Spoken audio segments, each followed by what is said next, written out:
Toda terça-feira tem Brasil em Retratos aqui no Band News Station. O Renato Meirelles está conosco, já apareceu aqui trajando a camiseta do Grêmio. Hoje ele está de Colorado, com uma bela peita do Internacional. Renato, a gente vai falar, claro, sobre a situação no Rio Grande do Sul como um ponto de partida para um problema muito maior, né? Que aí os brasileiros enfrentam de modo geral. Aliás, posso afirmar, você me corrija se eu estiver errado, metade dos brasileiros enfrentam ou já enfrentaram alguma vez, que são os alagamentos, cada um do seu tamanho, né, guardadas as devidas proporções, mas que é um problema que aflige todo o país. Bom dia para você, Renato.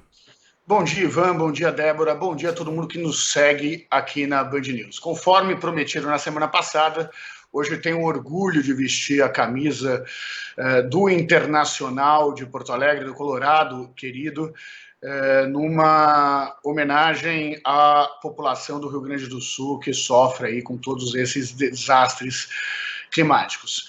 Hoje nós vamos falar dessa desigualdade climática, só que trazendo dados de uma pesquisa do Instituto Locomotiva com a PricewaterhouseCoopers, com a PwC.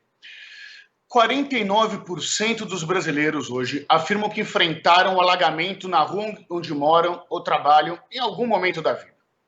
Débora, Ivan, isso significa 75 milhões de brasileiros que já sofreram com o alagamento, que já tiveram o medo de ter a sua casa alagada, que já chegaram em casa com água pelos joelhos, pelo menos.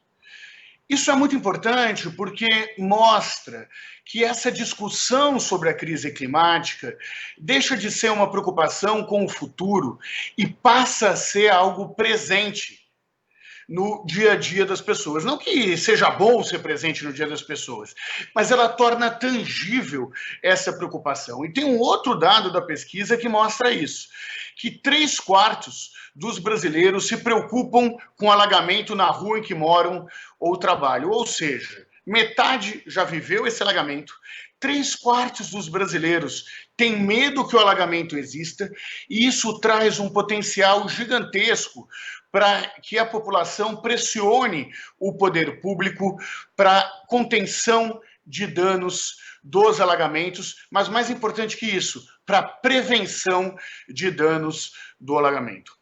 Sabe que quando eu me mudei para São Paulo, lá vão 6 anos, viu, Renato? Quando eu voltava para minha cidade, as pessoas perguntavam se eu me sentia seguro.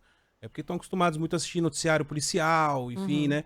E eu falava pra eles assim, cara, posso ser sincero, eu tenho mais medo de um alagamento, de uma chuva forte, do que necessariamente de ser assaltado na rua, assim.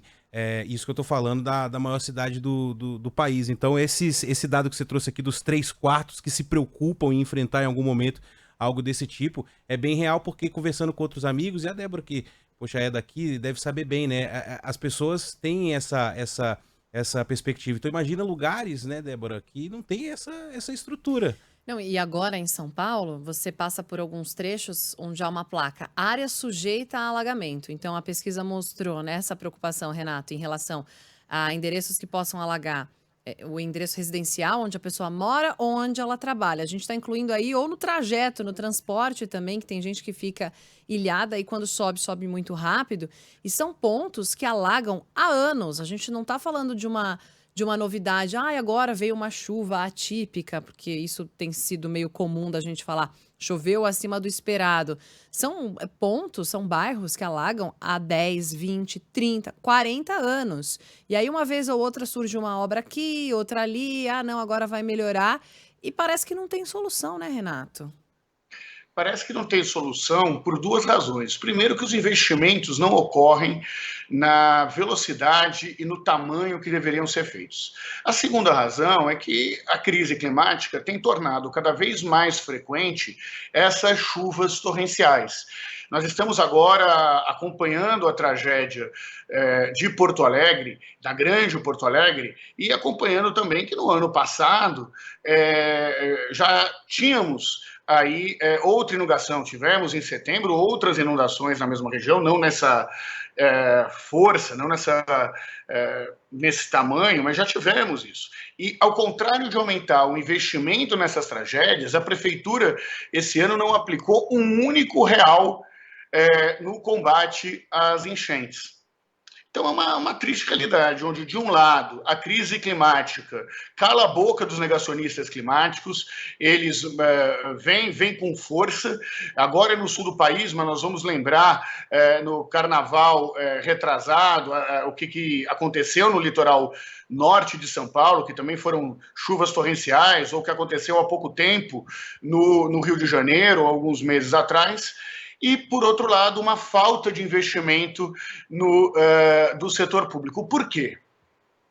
Porque, na prática, quando não acontece nada, quando não acontecem esses alagamentos, isso não traz dividendos de votos. No entanto, o que a classe política começa a entender, finalmente, é que na medida em que a população assume que a participação humana é uma das causadores da crise climática internacional de um lado e da não prevenção dos outros, tragédias como a de Porto Alegre vai tirar voto. E tirar voto é a única moeda que a classe política, independente do partido, realmente entende. Isso aí é verdade. Para encerrar, e só pegando esse gancho dos investimentos, o Renato, eu estava olhando aqui rapidinho, né? Algumas construções de piscinões, né, que são as propostas dos políticos geralmente para acabar com os alagamentos. Em São Bernardo do Campo, houve um que começou a ser construído em 2013 e foi entregue em 2019. Na capital paulista, teve um que foi anunciado para ser concluído em 18 meses, isso em 2021, só foi concluído no verão de 2024.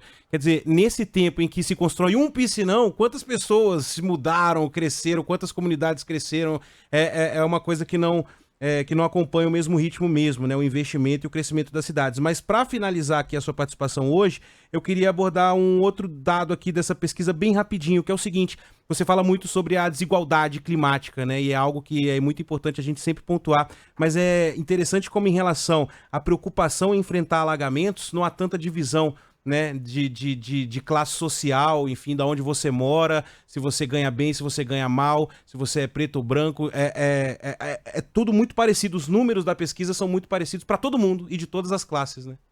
Não, é muito importante porque mostra que a preocupação é algo transversal entre todas as classes econômicas da sociedade brasileira.